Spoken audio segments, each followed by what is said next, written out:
got the block back from the machine shop the other day, and we'll just go briefly over what they did with it. It looks like they did an excellent job, and they got the rebuild kit for me, and they got excellent parts, which he assured me they would. So what I like to do, I like to take the assembled short block to the machine shop and just keep everything together. That way I know nothing gets messed up, even though I may label it, stamp it, the caps and everything. It's just one less added way things can get messed up. So I took the assembled short block in. Cylinders had a slight ridge. They got bored 20 over. So I got new pistons. Crankshaft just needed a polish. So it's the standard size. So standard bearings on the crank. New camshaft. New lifters. New timing set, of course. They pulled all the plugs out of the block and dipped it, so it's nice and clean. So I'm going to start with scrubbing one more time the entire block. We'll mask it, paint it, and then we'll start putting it together.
Okay, I'm going to start snapping in bearings.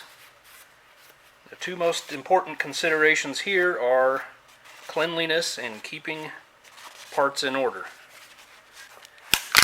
And once we got the bearings in, we are going to plastigauge. Now, hold on.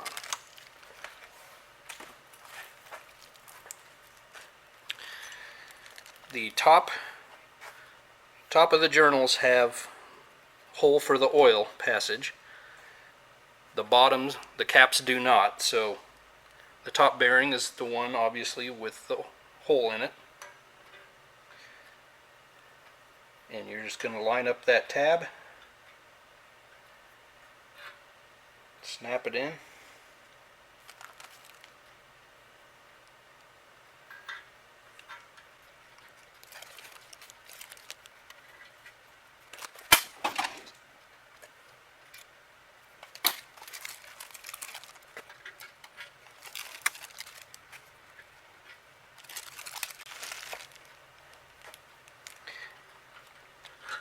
Now I have absolute trust in the machine shop,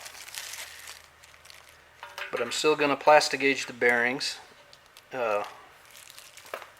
just because it's my responsibility to make sure everything is right. So you want everything clean. You don't want oil at this point when you're checking the clearance.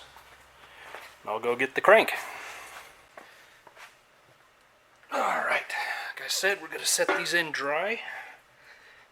Get a better hold on this here.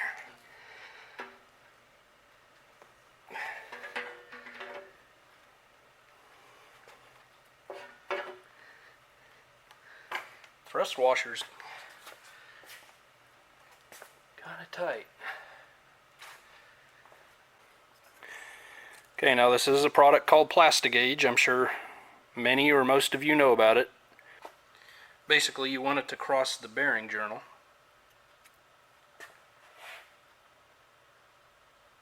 You just lay it across as straight as you can.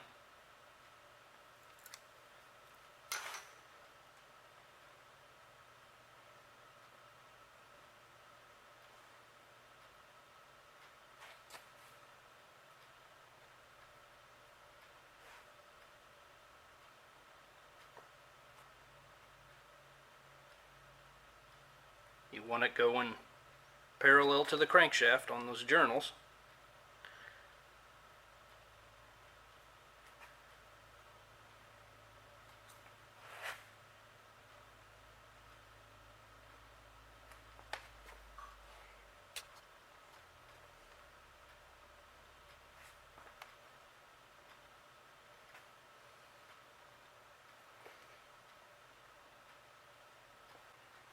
Here's a close-up of the Plastigauge laying on the journal. Now we're just going to reinstall the caps dry. Going to torque them down to 60 to 70 foot-pounds.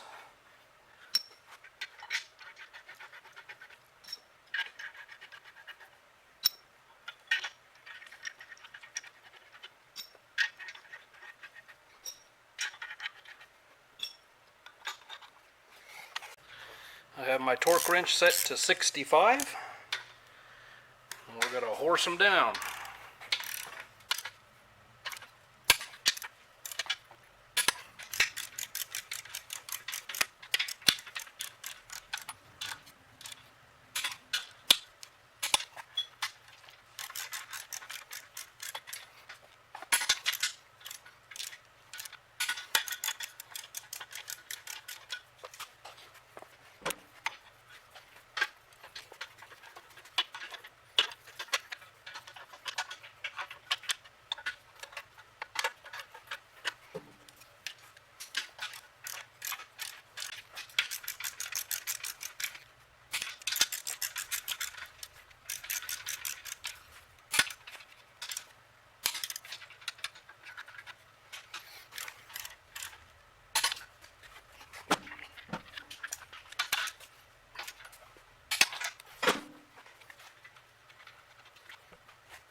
Now that they're all torqued, we take them back off.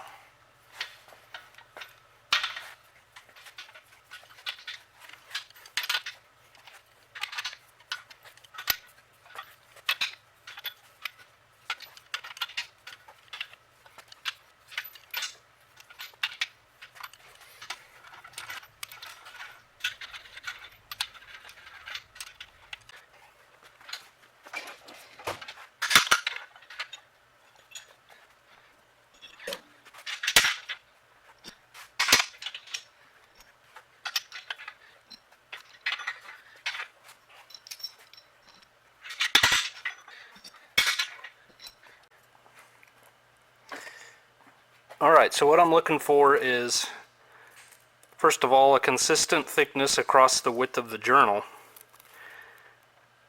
And then I'm going to measure with the scale on the package, I'm going to measure the clearance of the bearings. And they're all fairly consistent. They're all about 1/1000th. 3/1000ths, which on this graph is the narrowest line because it is squeezed the least. That's the least you want to see. And being this is new bearings and polished, they just polished the journals and put stock bearings back in it, so this is actually pretty good considering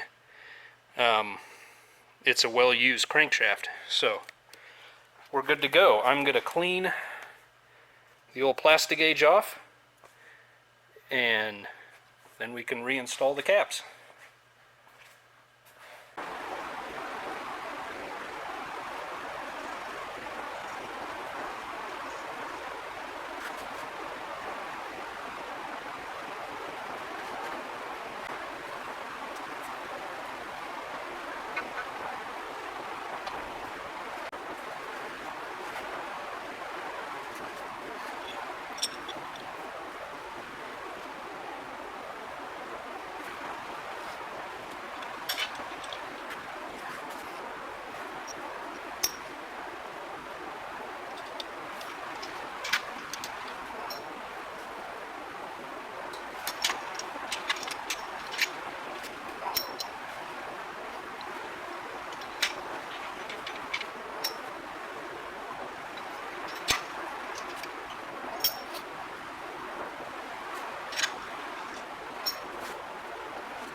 Alright, I'm going to torque all bearing caps to 70 foot-pounds, except we're going to do something special with the rear one, so I'll torque that to 10.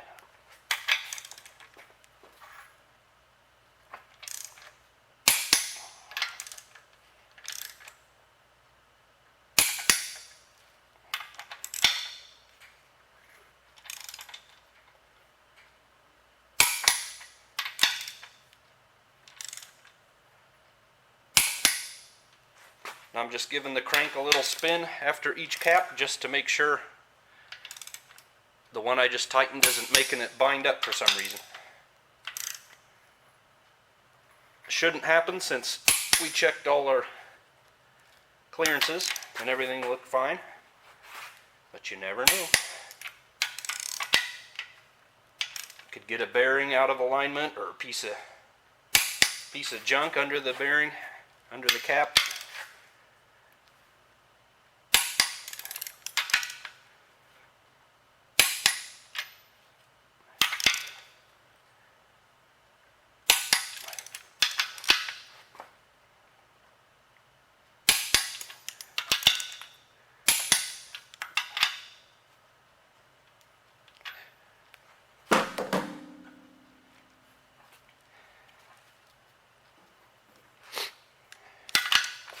Double check them all again.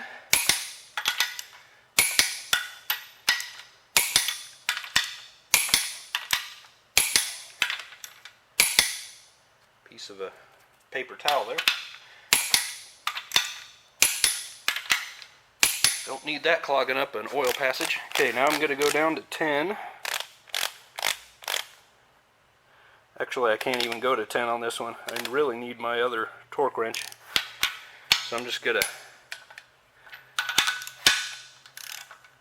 It's about at 20, and that should be okay. It's very little tension anyway. Okay, so what I'm trying to do is line up the top and bottom thrust surfaces. If you notice, this bearing has flanges along the side of it, and that's a bearing surface that keeps the crankshaft from going backwards and forwards. So I'm just going to tap it rearward. Let me get a bigger hammer here. Dead blow hammer. Now I'm going to tap it forward.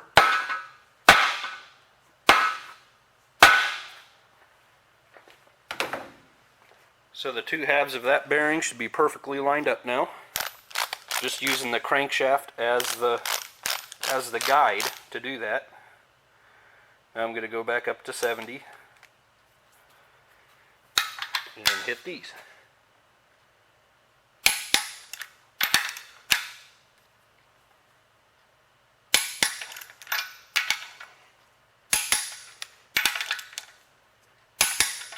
Now let's see if I can still turn this crank.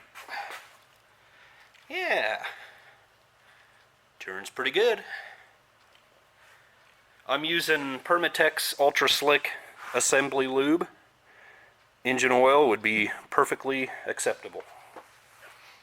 Now I'm looking at the end play of this thrust bearing, and what I've done again, I've made sure the crankshaft is all the way forward, smacking it with the dead blow, or you can put a screwdriver and pry it forward.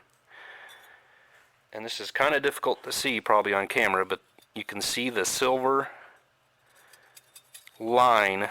That is the thrust face of that bearing in there, right in that gap. And I'm just sticking my feeler gauge between that bearing and the crankshaft weight. Should be between 2 to 6 thousandths. I can get 4 thousandths to go in there. I cannot get a 5 thousandths. So we are dead on exactly where we want to be. So another job I consider a good idea when you have an engine bored and you have oversized pistons put in, is to put one of the rings in the cylinder and just make sure everything's correct. This is checking the gap on the ring, and if I could get my feeler gauge part, there we go. So you put the ring in the cylinder, push it down 1 inch or 2 with the piston upside down so that you know the ring is square to the cylinder wall. And then at the gap here, it's kind of a bad angle for the camera, but I think you get the point. You just go along and put feeler gauge in the gap.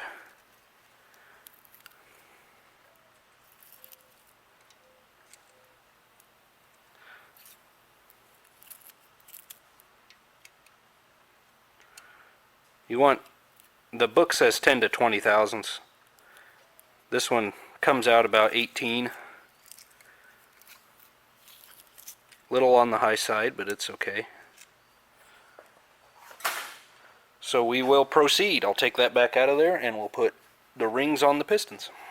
As you can see, I'm using Hastings piston rings. I have a special place in my heart for Hastings.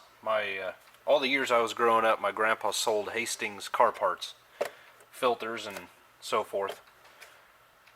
So many times in my young life I looked at the little Hastings piston head man as I was working on my cars. But anyway, they make it nice and easy. Labeling, packaging and labeling what ring goes where on the piston. And on these, only the second compression ring is marked, which side goes up. So we'll look at that closer in a minute. Okay, the way that I prefer to do this, I do the oil rings by hand because they're nice and flexible and they actually don't work as well with the pliers. But then the compression rings, I feel I can do a much easier job of it with the pliers. So I just simply snap that on by hand, and then I get the other 2 rings that go in the bottom groove.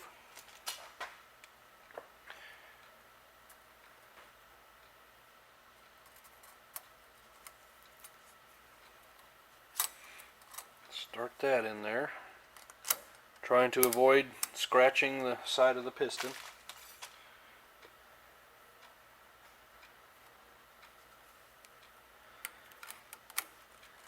Get one on top of that expanded ring and one on the bottom. There we go. And we'll clock those in when I'm all done. Now the ring in the second groove is a compression ring. And like I said, it's the only one that has a dimple on it. And the dimple goes up. Dimples up.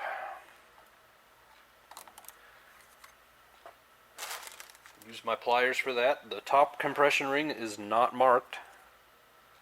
It's built square, so it doesn't matter which is up or down.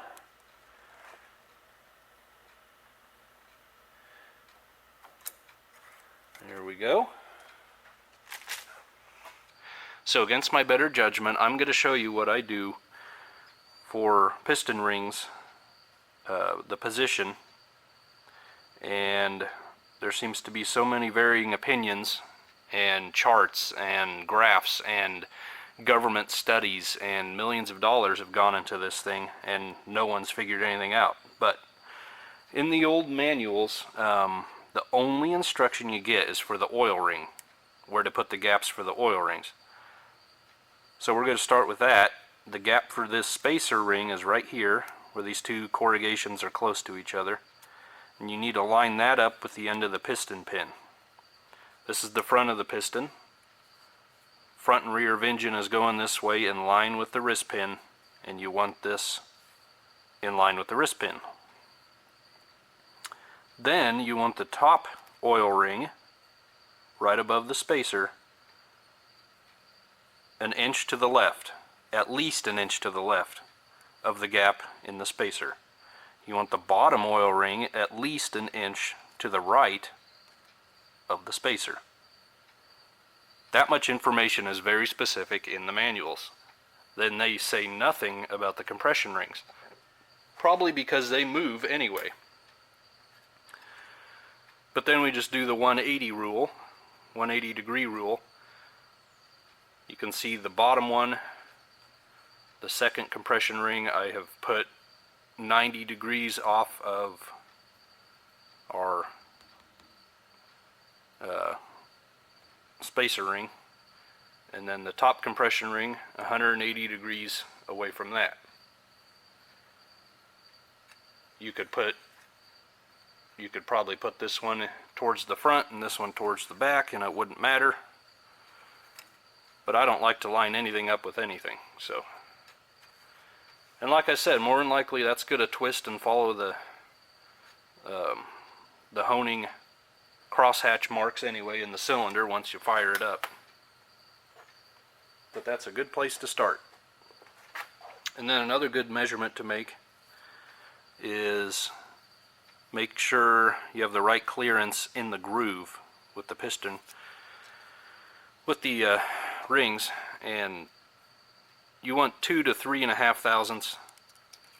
2 goes in there, it drags, but it's pretty, you can do it. This is 3 thousandths. It is a lot tighter. I think 3.5. I could try 4 thousandths. And 4 thousandths. Don't need 5 thousandths with it. Yeah, I can't get 4 thousandths in there. So, we're right on the money there again. I'm just preparing all my pistons to go in. Going ahead and putting the bearings in place in the rod and the cap.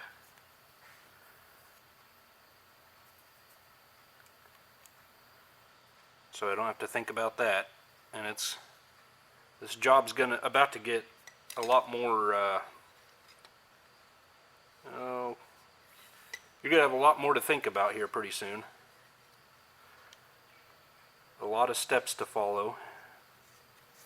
So I'm trying to do everything I can to prepare for that. And these rings will move a little bit, I'm sure, so I'll double check them before I shove them down in the hole. Alright, now we come to the part of any build That is by far the most involved, and where it's very easy to get ahead of yourself and do something you don't want to do.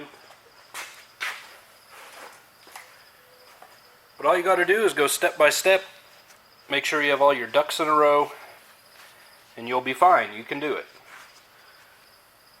First thing I'm going to do is soak a rag in oil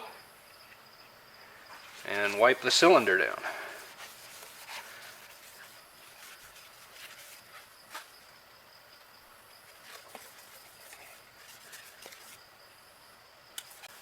We don't put dry things together. That is a big no-no.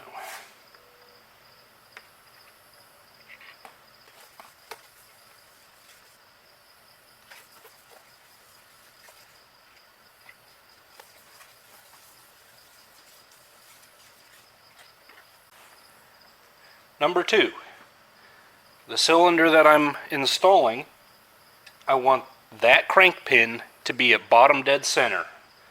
So in other words, the journal that this is going to go on is straight down, front, bottom and center from the cylinder.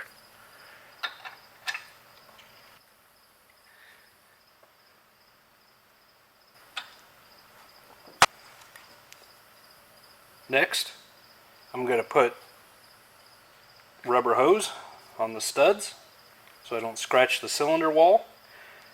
Make sure I have my bearing in place. Make sure my piston rings are clocked where I wanted them, which this one's moved already.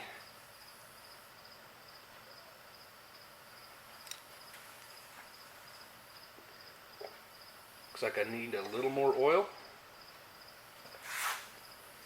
And I'm going to put slick 'em on the bearing, the top only.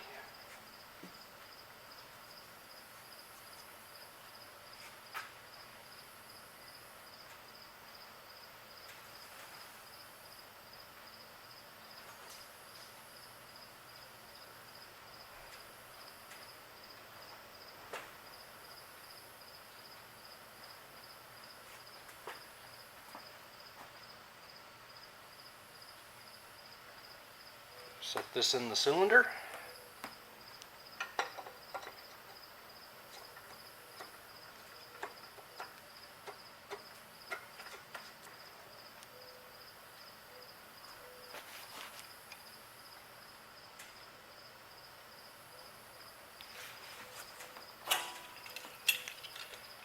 My ring compressor on.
I go ahead and put the cap on. I don't torque it down. I'm just making sure the piston follows the crank pin when I turn it for the next cylinder. This is the only reason I do this. Just hand tighten it, move on to the next one.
The next job then becomes plastic gauging the rods.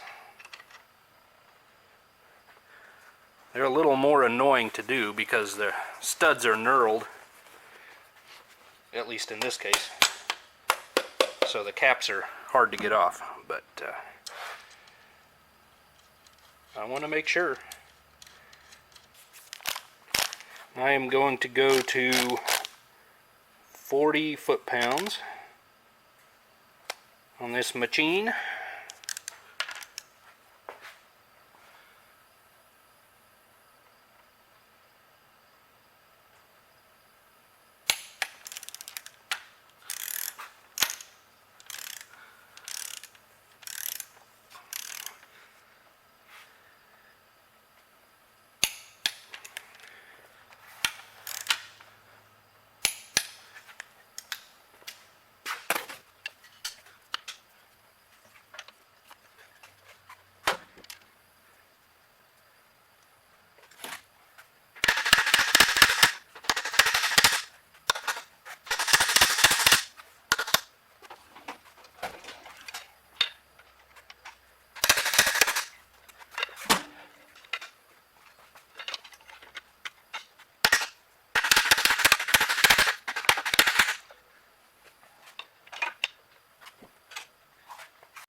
Okay, I don't know if you can see too well on the camera, but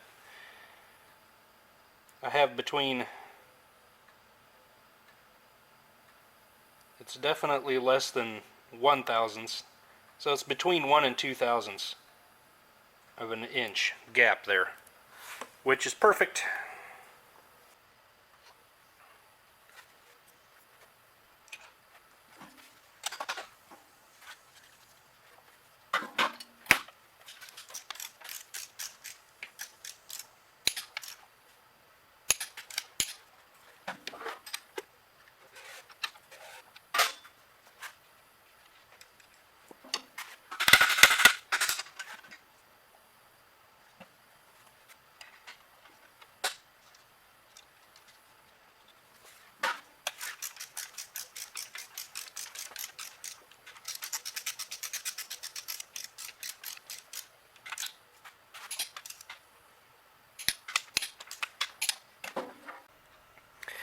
Ruh-roh, I forgot something.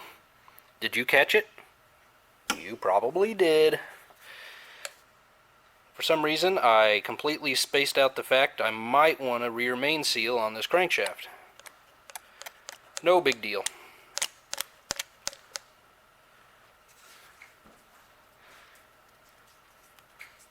Should be able to get it installed without taking the crank back out. There is a groove on the oil side, so I need to make sure I get that towards the engine.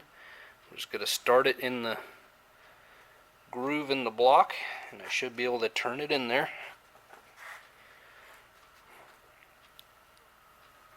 Okay. Grease up the bottom half for the cap.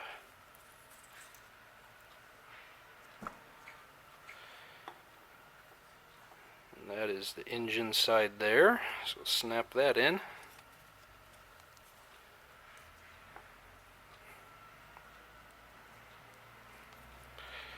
And back she goes.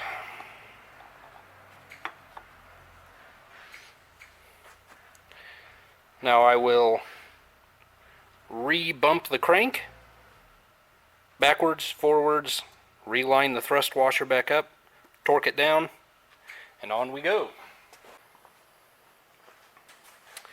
Alright, we're going to throw the cam in here, and the machine shop not only installed the cam bearings, but they also installed the thrust plate and gear on the camshaft.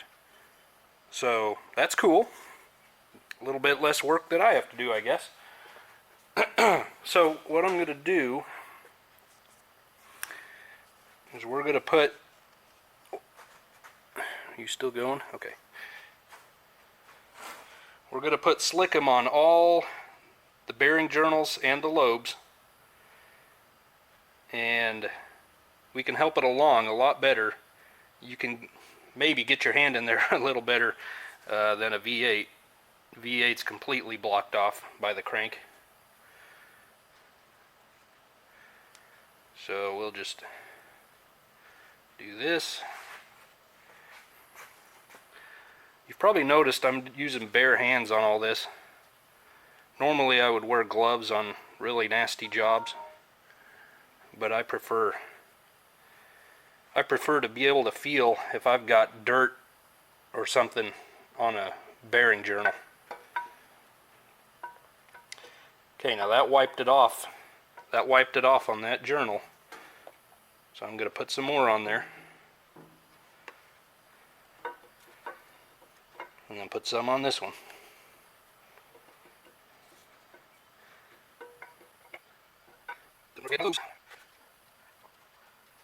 This is just a full job on my do. Put cardboard on the floor. Go for it. Okay, what are you doing next journal? Re-split everything. That one, that one, that one. Load, load. Nope, or turn gear, load.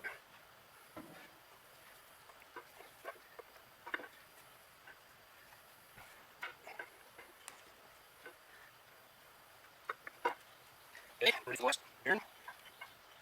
Bearing, bearing, bearing, bearing.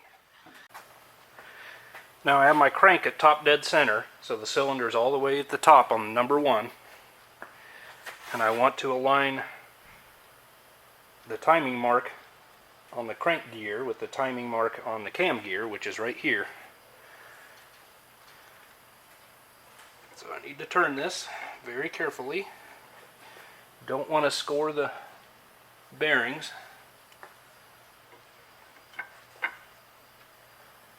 Okay.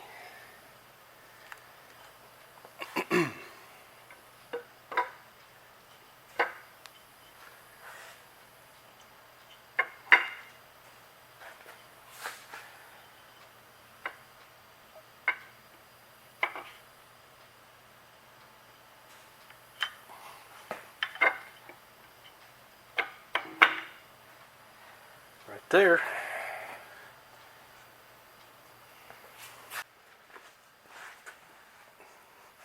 So right here is my timing mark on the crank, timing mark on the cam.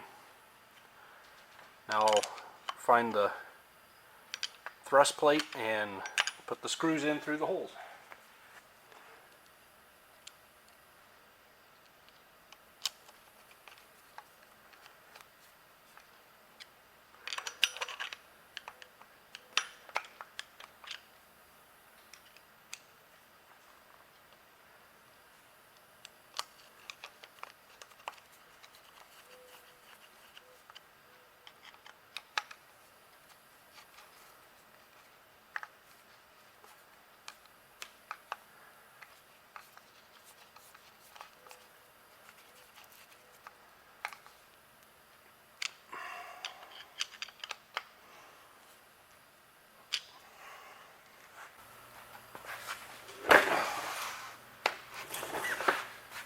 Well, there we go. Short block's done.